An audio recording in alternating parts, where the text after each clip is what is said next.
मुदाकरातमोदकं सदा विमुक्तिसाधकं कलाधरावतंसकं विलासिलोकरक्षकम्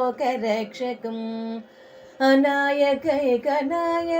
विनाशिते भदैत्यकं नताशुभाशुनाशकं नमामि तं विनायकम्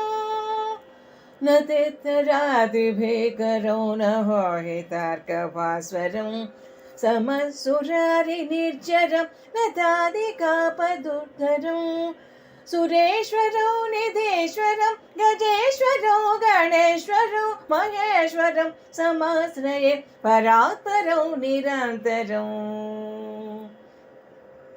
समस्तलोकशङ्करं निरस्तदैत्यकुञ्जरं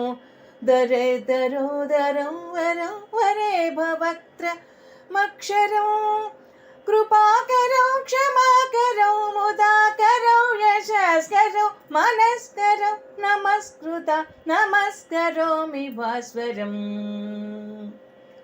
अकिञ्चनातिमार्जनं चिरन्तनोक्तिभाजनं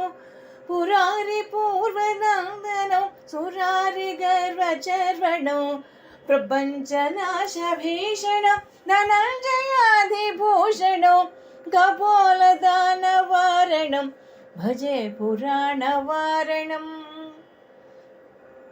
नितान्तकान्तदन्तकान्तिमन्तकान्तकात्मजौ अचिन्त्यरूपमन्तहीनमन्तराय कृन्तनौ हृदान्तरे निरन्तरं वसन्तमेव योगिनां समेकदन्तमेव तं विचिन्तयामि सान्ततम्।